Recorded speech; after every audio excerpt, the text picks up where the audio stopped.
the party arriving in the small town of Dosa. Seal remarks that it's tinier than the last town they visited, while Toto admits it's his first time here. Goa pointing out that Seal's recent plan flopped and it's time to decide who's next to take charge. Anemone volunteers, but Goa shuts her down, insisting they settle it with a good old-fashioned round of rock paper scissors. The group stops in the middle of the street, throwing shapes and bickering, while Toto, ever the optimist, mistakes their banter for bonding. Meanwhile, the townsfolk can't stop staring at Goa's stunning beauty. Goa explains that Seal and Anemone have their own errands, then teases him, asking if he doesn't like being alone with her. Toto stammers, denying it, but Goa's not done. She suggests they grab a bite to eat. Toto's mind spirals as they walk side by side. Walking together, eating. Is this a date? He mutters, blushing furiously before shaking off the thought, reminding himself he's here to protect her, not daydream. Goa, sensing his nervousness, grabs his arm and declares, "Let's get this date started." Poor Toto's so overwhelmed he faints on the spot. From a distance, Seal and Anemone watch the scene unfold. Anemone smirks, saying Goa's using the date to lower Toto's guard,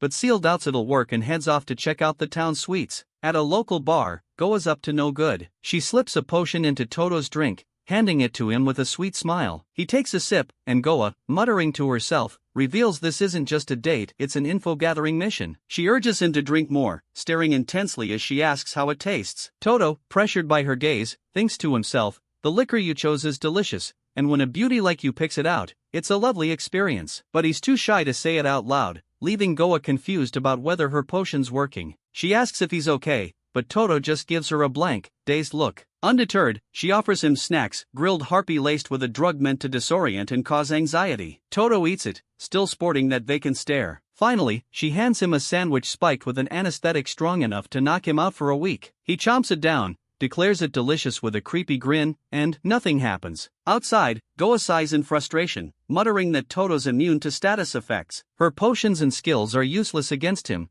putting her at a disadvantage. Her confidence crumbles as she recalls her lonely, hated childhood, whispering, "He'll never love me." She asks Toto point-blank if he loves her. Toto, caught off guard, asking what she's talking about. Goa, deadly serious, uses her charm skill, begging him to be her dog and give her his body and soul. Toto refuses, saying he can't be her dog, not because he dislikes her, but because he can't protect her if he's just a pet. To prove he doesn't hate her, he bites his hand. Goa, touched, wipes away her tears and smiles, thanking him. Toto blushes and faints again, overwhelmed by the moment. Goa notices his bitten hand and thanks him again. Later, Goa wakes Toto, reminding him they need to meet the others. He's relieved to see her back to her playful self and notices the bandage on his hand. Goa calls it her way of thanking him for taking her jokes seriously, asking him to keep it between them while blowing a kiss. Predictably, Toto faints again. When they reunite with Seal and Anemone, Seal excitedly tells Toto about a shop with delicious cake, dragging him along before it closes. Anemone teases Goa, saying her plan clearly didn't work, but Goa just smirks, admitting she had fun anyway. She tells Toto to find lodging for the night, cheekily suggesting they share a room, sending him into another fainting spell. Seal, watching the chaos, asks Anemone if they seem closer, and Anemone wonders if they actually went on a date. The next morning, Seal suggests another round of rock paper scissors to decide who's in charge, but Anemone insists it's her turn since she's the only one who hasn't tried. Goa proposes keeping the rotation going, but Anemone confidently declares no one will get a turn after her. Seal rolls her eyes, telling her to keep dreaming, and heads off to prepare for tomorrow. Goa, bored, tags along, inviting Seal for sweets. Seal hesitates, suspecting Goa might drug her, but when Goa mentions a secret local delicacy, Seal can't resist. Meanwhile, Toto and Anemone are left alone, tasked with collecting medicinal herbs. When Toto asked why they are alone, Anemone made an excuse saying to help Seal and Goa, who are suffering from upset stomachs after yesterday's cake binge. The two fall into an awkward silence, both muttering about what to talk about as they trudge along. Back in town, Seal and Goa enjoy their cake, with Seal jokingly saying she might not kill Goa for this. Goa smirks, but Seal reveals she's using a spell to nullify status effects, just in case. Goa laughs, admitting drugs are her hobby but denying using her charm skill. Their banter is interrupted by a man yelling that they're too loud. Seal retorts they're just having a normal conversation, only for the man to reveal he and his crew are robbing the place. The girls, unfazed, look confused, as if this is just another day. The robber's boss, a boastful ex-B-rank adventurer, brags about his reputation, but Seal and Goa claim they've never heard of him. Enraged, he attacks Seal, who effortlessly blocks with a spell and taunts him, asking if he knows who he's messing with. He strikes again, but the girls dodge, and Seal tells Goa to let her handle him, Goa tells her not to kill him since he might have a bounty. Seal agrees and made the B-rank scared of her power when he calls to his underling. They are already charmed by Goa into submission. Seal knocks the boss out, and the shop owner thanks them, offering dinner as a reward. Seal worries Toto might learn about their strength, so Goa uses a potion to make the shopkeeper forget the incident. Intrigued, Seal asks Goa to teach her potion making, and Goa eagerly agrees. Meanwhile,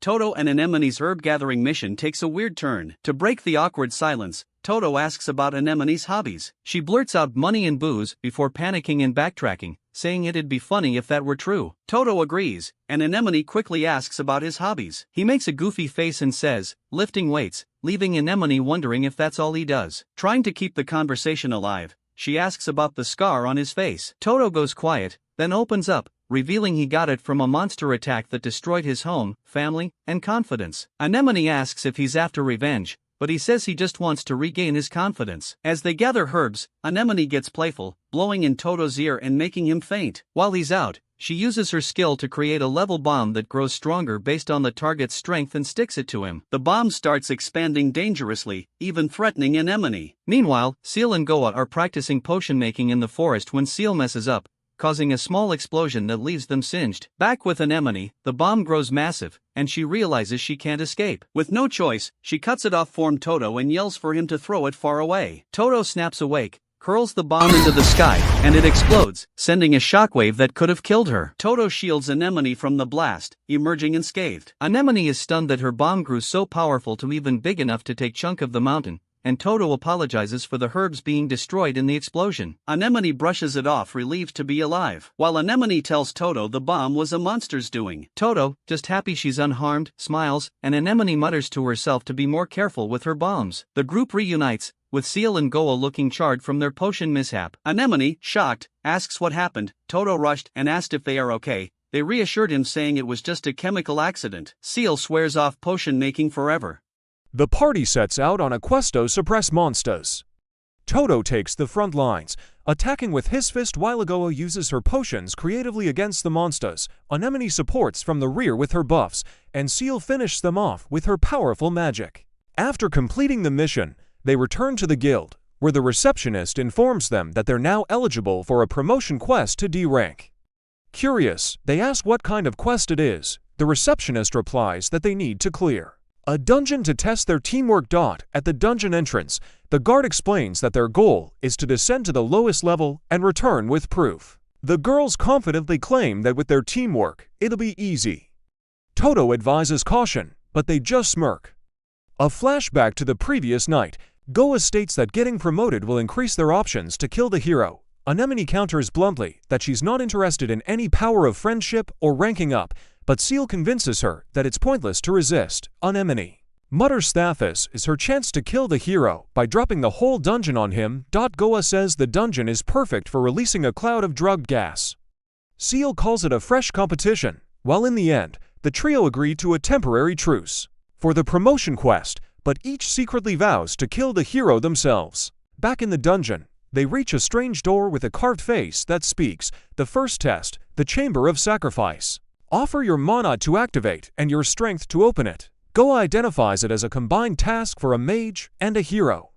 Seal steps forward to offer her mana, and Toto provides his strength, opening the door. As they proceed, Toto mentions it felt like some of his strength was drained and wonders if Seal is alright. But Seal mutters that she modified the door to drain his stamina and prepares to attack him, only for Anemone to replenish Toto's strength. Seal is shocked and demands to know what kind of assassin uses healing magic. Goa calmly says that normal tactics are off the table for today. Seal gets angry, but when Toto looks at them, they all smile and pretend everything's fine. They reach the second test, the Chamber of Inferno, filled with blazing fire. Anemone sees an opportunity to boost her bomb power using the flames and prepares to throw one, only for Seal to snuff the fire out with a strong wind spell, bypassing the need entirely. The third test is the Chamber of Madness, where monsters rise from a dense fog. Goa warns that the fog could cause hallucinations and attempts to dose Seal and Anemone with a potion, only to discover they're completely unaffected. The girls smirk and say that thanks to her constant dosing, they've developed a full tolerance. Toto returns to report he found the exit. The girls suddenly shift into cheerful teamwork mode. But internally, each girl has different thoughts. Seal wants to eliminate both of the others at once, and Anemone has no intention of making it easy for anyone. Goa considers the odds of two of them taking each other out. They reach a three-door split. Anemone wants to go through the Chamber of Treasure. Goa picks the Chamber of Pleasure, and Seal chooses the Chamber of Glory. They begin arguing over which door Toto should pick. Toto, confused, looks down and remembers that their goal is to reach the lowest level. So, he punches the floor and causes it to collapse beneath them. They fall into a deep chamber where a burly old man named Bell appears, announcing he's the examiner for their final test. Goa asks if they've reached the lower level, and Bell confirms, praising them for avoiding the trap doors. When Goa asks Toto how he knew, he explains simply that since their objective was down, he thought to go down directly. Bell tells them the final test is to land one hit on him. If they can do that, they pass. When he sees the girls, he smirks and tells Toto that he has good taste. Toto steps forward and tells them to leave it to him. Bell laughs at his attempt to fight one-on-one, then charges in and lands a powerful kick, but Toto blocks and counters. Bell follows up with multiple strikes, but Toto withstands them and hits back with enough force to shake the ground. Seal notes Bell's skill, Anemone comments on his speed, and Goa suddenly comes up with a plan. They rush to the hero and cast magic buffs on Bell, not Toto, secretly enhancing his power beyond even his prime. Bell charges again, but even in his boosted state, he's sent flying by Toto's raw strength. Seal senses someone nearby, but the presence vanishes instantly. Outside the dungeon, the guard congratulates them. They've officially been promoted to D rank. The girls happily say it was all thanks to teamwork, while Toto admits he was worried when their personalities suddenly changed. The girls play innocent, hugging Geacher and insisting they're lovely ladies with nothing to hide. Back in town, they decide to celebrate with food and drinks. Toto says he'll pass out if he doesn't eat something. Seal devours her sweets. Anemone says she is enjoying her drink, and when the others stare at her, she shrugs and says even priests drink too. 1 hour later, a very drunken Anemone tells Seal she always wanted a little sister and demands that Seal call her Big Sis. Seal glares and mutters that she kill her. Goa, meanwhile, leans over to the unconscious Toto and suggests ditching the others. Seal tells them to stop pretending Toto is asleep. Anemone advises her to just relax for the night. Goa offers Seal a sweet cocktail. Seal tries to act tough, saying she's only drinking it because she's being forced and that she won't become a weirdo drunk like the others. Another hour passes. Seal is drunk. She calls Anemone Big Sis and demands a piggyback ride from Toto. Out of nowhere, Goa says, "Now that we're drunk, why don't we fight?" The tension rises. Then she says she was just joking. Anemone claims she could still fight even while drunk, but Goa changes the subject. She admits she's never had people she could talk to without relying on drugs or manipulation. Anemone agrees she's enjoying it too. Seal quietly says she likes it as well. Goa then asks them how much they like the hero. Seal answers 1. Goa says it's a secret. Anemone shyly says 5. The other two explode, teasing her for being in love with Toto. Later, everyone is asleep except Seal. She opens her eyes and whispers, "You can come out now. I know you're there." From the shadows emerges a figure, Hoppy Quaneal, one of the Demon Lord's royal guard. Seal flashes back to a brutal memory, her battle with Hoppy and the other demons who mocked her. "Is this the best you can do?" Hoppy taunted. Back in the present, Seal mutters, "Hoppy Quaneal, chief educator of the demon castle." She tenses up. Suddenly, Hoppy appears in front of her with a playful grin. "You're as cute as ever. Everyone's missed you since you left," she says. Seal, now alert, demands, "Why is the fierce instructor here?" "I've come to take you back," Hoppy answers. "You're taking too long to assassinate the hero. Seems you need more training." Seal clenches her fists, visibly shaken. Hoppy smirks. "Do you hate training with me that much?" Then, with a sly grin, she gives Seal one last chance with warning, "I'll be watching you." As Hoppy walks away, Seal reassures herself, "I can do this. I was just holding back and enjoying a little freedom. But now, I have a plan." Scene change. Morning at the inn, Anemone strolls out in her pajamas, instantly knocking Toto unconscious from sheer shock. Goa teases, "Looking sexy, huh?" The two start bickering, but soon notice something's off. Seal looks down. They ask if something's wrong. Seal admits she enjoyed their company last night, but reminds them, coldly, we're still enemies. I'm ready to eliminate all of you, including the hero. Anemone smirks, then give it your best shot. Goa chuckles, someone's fired up today. Toto wakes up, and Anemone quickly hides her cigar. They all greet each other with a cheerful good morning. Goa then explains, now that we're officially D-rank, we can take on dungeons. Butch and Anemone have to go shopping. Pajamas. For Anemone, that leaves Toto and Seal to go on a quest alone. Seal asks, why are you helping me?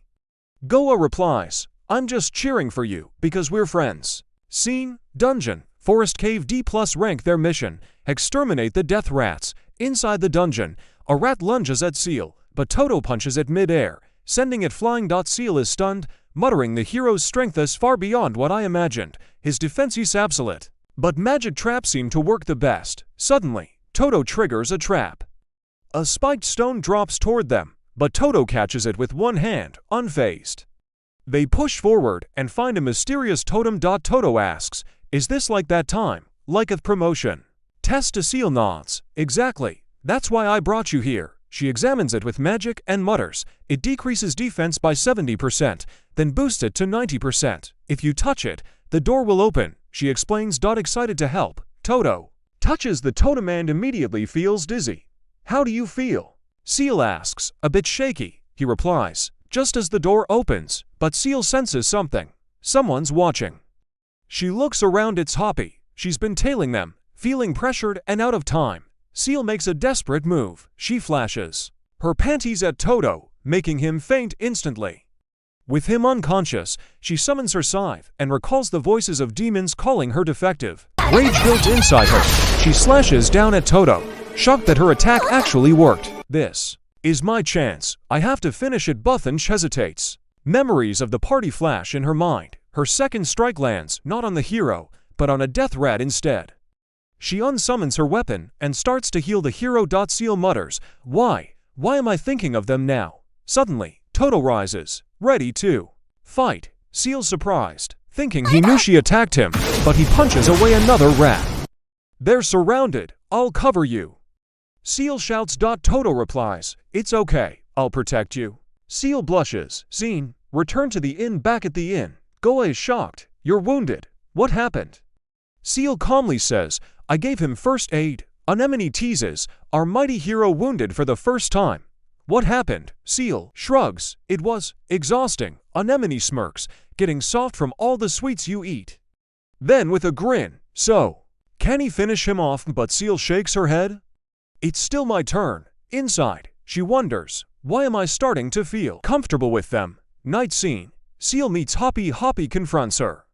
I saw you help the hero instead of eliminating him. Seal answers, take me back to the demon castle. Punish me as you see fit. But Hoppy, taken aback, says, after watching you in the dungeon and your interactions with the party, I'll allow you to continue your journey. Seal is surprised. Why? Hoppy smiles. I was only sent to observe. You've improved in magic and socially. That's what it takes to become independent. She steps forward, gently. I'm proud of you. Seal blushes, then Hoppy asks playfully, don't tell me you've fallen in love with the hero. Seal freezes. Hoppy laughs. Forbidden's love. Huh. As she walks away, Hoppy recalls the little girl who once dreamed of succeeding her father. Next morning, Anemone wakes up in pajamas. Once again, Toto faints. Goa chuckles, you've got a talent for looking sexy in sleepwear. But Seal quickly says, she's not sexy, the hero's just shy. The girls burst into laughter, teasing Seal. You're in a better mood today. Yesterday you looked down. We flash back to the previous day. Toto asking Goa, is Seal okay? Goa responds, she just needs someone to talk to. We're her friends too. Then wakes up the hero and tells him Seal is fine. Back in the present, Anemone turns to Toto. So what's the objective today? Goa grins. Let's go on an expedition. Seal asks, what about lodging? Goa replies with a wink. We'll camp. Toto imagines sharing a tent with the girls, and instantly blushes. Goa grabs his arm, pressing her chest against him. He faints again. The hero party was ready to move out. A sense of purpose filled the air. To everyone's surprise, Goa had already finished preparing. She stood with a triumphant grin on her face, Our destination isn't far, but it's not close either, she announced. We're headed to a place called Ani. Seal's eyes lit up with excitement. A trip. This sounds wonderful. Anemone, ever practical, asked, what's our goal? Goa tossed a small, heavy box to Toto. We can't just travel aimlessly, so I picked up a quest. We're delivering merchandise, and it pays well. Toto caught the box with an easy grace that impressed. The girls, they smiled at his unexpected strength. In the shadows, a figure watched them, a glint of malice in their eyes. On the road, Seal walked beside Toto, a serious expression on her face. Hero, I'm warning you now. You need to stay conscious. Because every time you faint, I'm the one who has to carry you with my magic. Toto, feeling guilty, says, I'll try my best. Just then, a gust of wind swept through, lifting Seal's skirt high into the air. In an instant, Toto fainted. Seal sighed, shaking her head. She used her magic to lift him, her expression a mix of annoyance and resignation. You did that on purpose, didn't you, Anemone? Teased, a playful glint in her eyes. Seal, now holding the unconscious hero like a weapon, chased after her. Get back here. The next day, Toto woke up, his face etched with shame. I'm so sorry. We wasted a whole day because of me. Anemone, itching for a smoke, muttered to herself. She couldn't make excuses to rest just for a cigarette. She grabbed Toto's hand, causing him to faint instantly. With a satisfied sigh, she went off to smoke, leaving Seal to carry the hero once more. Night fell. Toto, his face still red with embarrassment, apologized again. It's not your fault, Goa said. To cheer him up, Seal pulled out some marshmallows. They spent the rest of the night laughing, eating sweets, and telling stories. After everyone had fallen asleep, the stalker from the shadows emerged. He approached Goa, his voice a low growl. Hand over the merchandise. Goa's eyes twinkled with excitement. You can have it if you can carry it. The bandit used a powerful skill, but the box was too heavy. He grunted with effort, but it wouldn't budge. Suddenly, he started to get dizzy, and then he fainted. Goa smirked. I put a hallucination drug on the box. Doesn't work on the hero, but it works on everyone else. The next morning, Toto asked if anything had happened while they were asleep. Nothing at all, Goa said, a mischievous smile playing on her lips. They continued their journey. Suddenly, Toto's stomach growled. The party decided to search for food. Goa was tired from watching all night, and Anemone, as a priest, couldn't kill. So, the task fell to Seal and Toto. They went to a nearby lake. Seal seemed to enjoy the tranquility, but after a while, she grew bored. She hadn't caught a single fish. I'll dive in and catch one, Toto declared, jumping into the water. Seal, with a playful glint in her eyes, cast a gravity spell to make him heavier, hoping to drown him. Toto quickly found a fish and brought it out, surprising her. She looked at the fish and remembered. A fish that, when stranded on land, sprays its prey with ink. The fish splashed them with ink and got away. Are you all right, Seal? Covered in ink, started to laugh and jumped into the lake, and Toto followed her. They spent the rest of the afternoon swimming and playing. That night at dinner, Toto gave Seal a fish. She remembered being told to only eat luxurious meals as a royal. Taking a bite, she gasped, "It's yummy." The party was shocked by her reaction, their eyes wide. The next morning, they arrived at a town. Goa and Toto went to turn in the delivery, while Anemone and Seal went shopping. They found a cafe where Seal drinks, and Anemone happily smoked. Goa and Toto, after confirming the delivery, heard about a nearby village in trouble. Meanwhile, back at the cafe, Seal asked Anemone, "Are you going to make your attempt today?" "It's your turn." Anemone took a long drag from her cigarette. "I'm tired from the trip. I'll take my shot when I feel like it. Besides, the sooner the hero dies, the better for us. We should just try our luck rather than taking turns. Only the hero wants that," Seal said, a hint of annoyance in her voice. Anemone grinned. "Don't you want it to last long, too?" Seal's face turned red with anger. "I'll kill you all," she threatened, her magic flaring up. Just then, they met up with the others. Anemone, her expression childish, confronted Toto. "I'm upset with you. Hero, you faint no matter what I wear. At this rate, it will take years to reach the Demon Lord." Toto apologized profusely. Anemone then told him to choose her clothes, and they went to a clothing shop. Toto picked out an old diving outfit, which Anemone immediately rejected. At least a bare minimum of fashion, she huffed. What's your idea of bare minimum fashion? Goa asked, a curious glint in her eyes. Anemone described a mature, non-flashy outfit with good maneuverability and showed them an example. She looks like an assassin, everyone muttered. Anemone insisted on it, and Toto, still feeling guilty, agreed, which led to Anemone giving him a sweet smile, and he fainted. Seal, shaking her head, said, I understand what the hero wants. She chose a cute kitty costume for Anemone, who looked utterly defeated while wearing it. Anemone then turned to Goa. You have the most revealing outfit, you should change. Anemone chose an office outfit for Goa. Goa, in turn, chose a sexy outfit for herself, making the hero faint. But Seal chose a bunny costume for her, and made Anemone and herself wear the same thing. They all agreed to go with the costume theme, and woke Toto to tell him. Toto relieved said, I might not be knocked out by them. Finally, it was Goa's turn. She chose an outfit for Anemone that stunned everyone with its beauty. Anemone blushed, admitting she liked it, which made Toto faint yet again. In the end, Anemone chose to stick with her usual priestess outfit. Toto promised to try hard to stop passing out. It's impossible. The girls told him, leaving him shocked. He muttered to himself, women are so hard to figure out. The next day, they arrived at a village and asked a guard if it was the troubled village they had heard about, but guard replied, welcome to the city of love and peace, Dafuri, leaving the party confused. The party finally reached the city. Anemone proudly mentioned, this city is famous for blacksmiths and weapons. But the guard at the gate hit them with a plot twist. This is the city of love. Wait, what? The city of love? Seal instantly suggested, we should turn back, or camp outside. Anemone agreed. But Goa smirked and asked Toto, well, what do you think?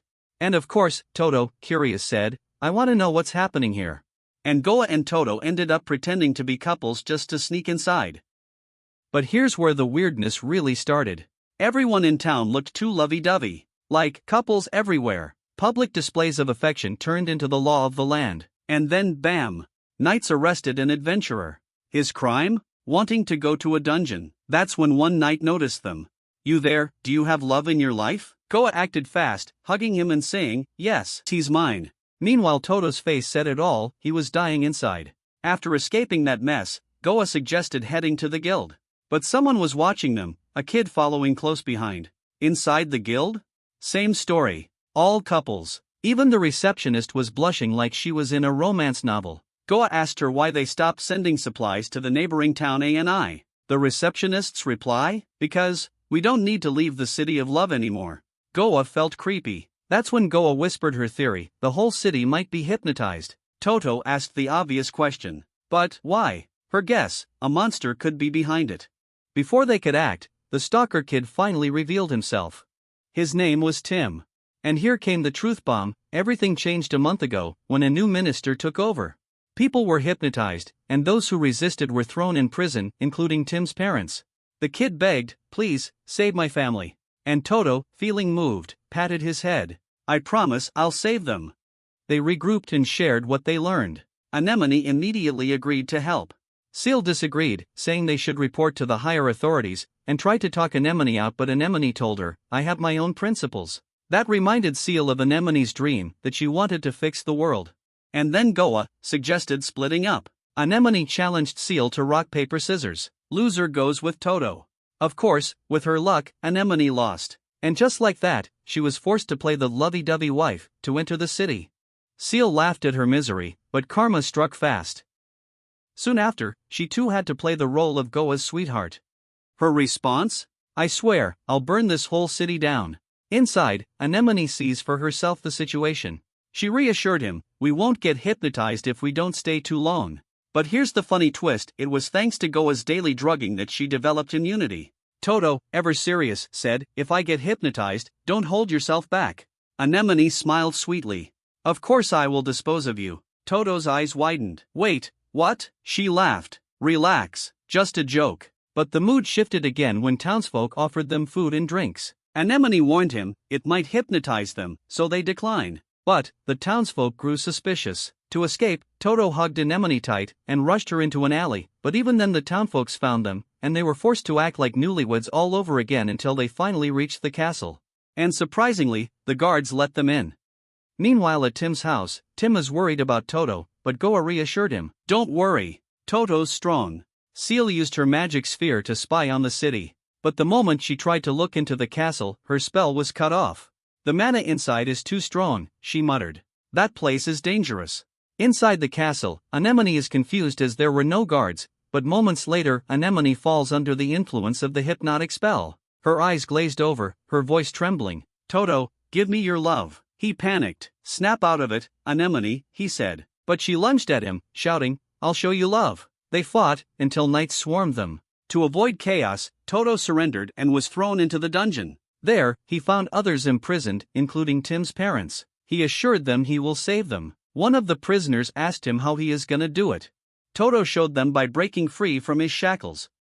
And the prisoners gasped, finally believing in him. Meanwhile, Anemone met with the minister himself. She then reveals that Seal and Goa are lurking in the city. Back outside, Goa was worried. What's happening in that castle? But Seal only shrugged coldly. If they get hypnotized, it makes my job easier. Then Goa spotted a flash of light from the castle, and urges Seal, look closer. When Seal locked closer with her sphere, they saw Anemone, her eyes glowing, her gaze locked right on them. And with a twisted smile, she is ready to take them out. And that wraps up today's recap. What did you think of the City of Love? Drop your thoughts in the comments below. Thanks for watching, and if you enjoyed this recap, don't forget to like, subscribe, and turn on notifications so you never miss the next one.